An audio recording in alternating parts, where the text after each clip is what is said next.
2024년 7월 12일 금요일 말씀과 기도로 하루를 여는 교문리 교회 새벽 기도회를 시작합니다. 함께 기도하시겠습니다.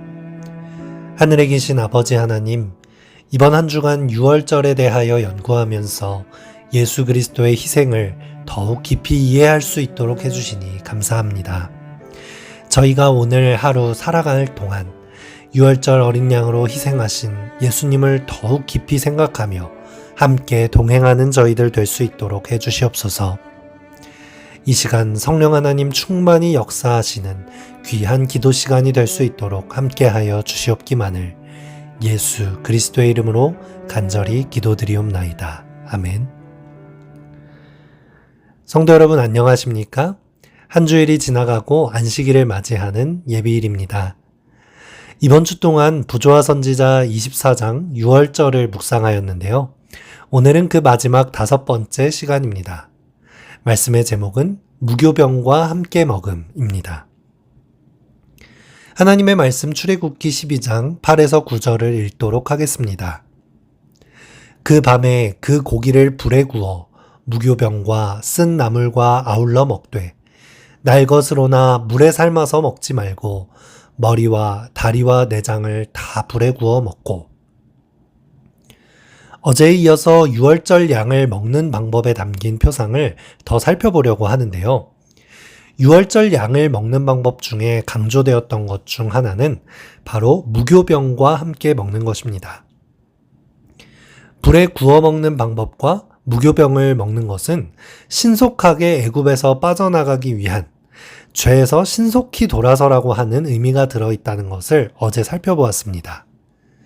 그런데 여기서 무교병을 먹으라고 하는 것은 더욱 특별한 의미가 있는 것 같습니다. 출애굽기 12장 후반부에서 하나님께서는 대대로 이 6월절을 기념할 때에 7일을 따로 구별하여 아무 유교물을 먹지도 말고 집에서 제하라고 하는 무교절을 지킬 것을 명령하셨습니다. 출애굽기 12장 14절에서 15절입니다. 너희는 이날을 기념하여 여호와의 절기를 삼아 영원한 규례로 대대로 지킬지니라. 너희는 이래 동안 무교병을 먹을지니 그 첫날에 누룩을 너희 집에서 제하라. 무릇 첫날부터 일곱째 날까지 유교병을 먹는 자는 이스라엘에서 끊어지리라. 15절에서 끝나지 않고 14절에서 20절까지 이 무교병을 먹으며 무교절을 지킬 것을 자세하게 설명하고 있습니다. 6월절 어린 양을 먹는 것만큼 이 무교병을 먹는 것이 아주 중요하게 보이는 것입니다. 그렇다면 왜 무교병을 먹으라고 했을까요? 떡이나 빵을 발효시키는 역할을 하는 이 누룩은 빵을 아주 맛있게 만들어줍니다. 통통하게 부풀어 올라서 먹음직스럽게 구워진 빵을 싫어할 사람이 누가 있을까요? 그에 반해 누룩이 없는 빵은 딱딱하고 볼품 없습니다. 성경에서 이 누룩을 살펴보면 죄에 대하여 비유할 때 자주 쓰인다는 것을 알 수 있습니다. 빵을 만들 때 누룩은 밀가루에 비해 아주 적은 3에서 4%의 양만 들어갑니다. 그런데 그것은 반죽 전체에 작용하여 빵을 부풀게 만드는 것이죠. 사도 바울은 이 누룩에 대한 비유를 자주 사용하였는데요. 고린도전서에서 교회에 퍼진 음행에 대해 경고하면서 너희가 자랑하는 것이 옳지 아니하도다. 적은 누룩이 온 덩어리에 퍼지는 것을 알지 못하느냐라고 하였고, 갈라디아에서도 적은 누룩이 온 덩이에 퍼지느니라 라고 말하면서 예수 그리스도에 대한 의심이 이렇게 누룩처럼 퍼져나갈 수 있다는 것을 경고하였습니다. 예수님께서도 이 누룩에 대한 비유를 사용하셨습니다. 바리새인들과 사두개인들, 그 당시 종교 지도자들의 잘못된 가르침을 꼬집으시면서 오직 바리새인과 사두개인들의 누룩을 주의하라 하시니 라고 마태복음 16장 11절에서 말씀하셨습니다. 사랑은 없으면서 겉으로만 거룩한 척하는 외식을 지적하신 것이죠.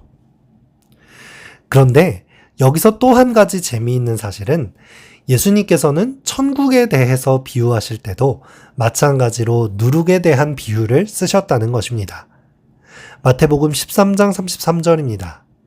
천국은 마치 여자가 가루 서말 속에 갖다 넣어 전부 부풀게 한 누룩과 같으니라. 우리는 누룩을 주의하여 선택해야 하는 것입니다. 작은 죄의 씨앗을 얕봐서는 안 됩니다. 이 정도는 되겠지라고 생각하면서 세상과 타협할 때, 요만큼은 되겠지 하면서 죄악을 선택할 때, 그 갈라진 작은 틈으로 본물 터지듯 죄악이 쏟아져 들어와 나의 사상과 마음과 행동을 지배하게 될 것입니다. 사단은 커다란 것을 노리는 것이 아니라 그 조그맣게 갈라진 틈을 만들기 위해 언제나 호시탐탐 노리고 있다는 것입니다.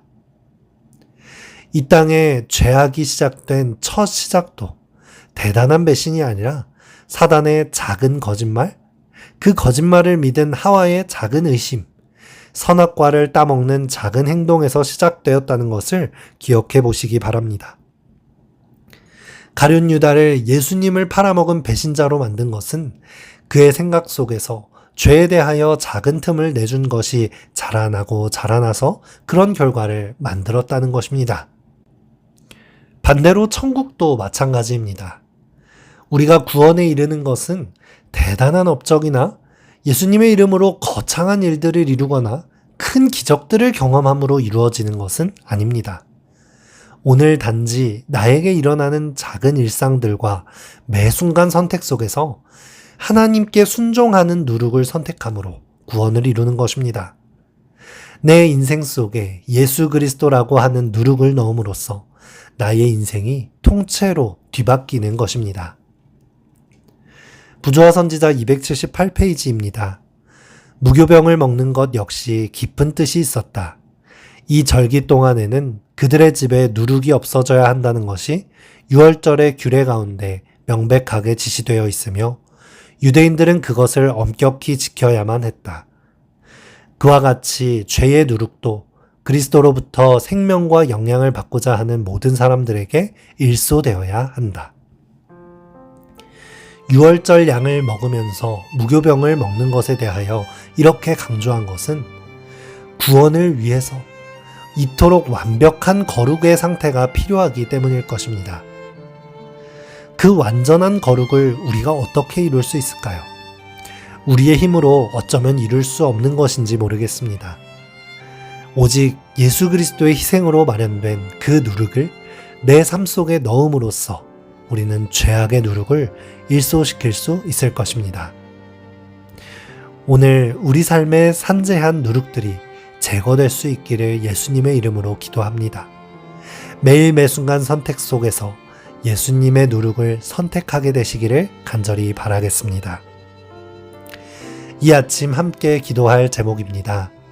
오늘 나의 삶에 있는 죄의 누룩들을 제거할 수 있도록 예수님의 누룩이 내 삶에 자리 잡아 변화될 수 있도록 안식일에 교회에서 드려질 예배와 순서들을 위해서 안식일학교 임원들과 선교부 임원들을 위해서 환우들의 회복과 그 가정을 위해 이 시간 함께 기도하겠습니다.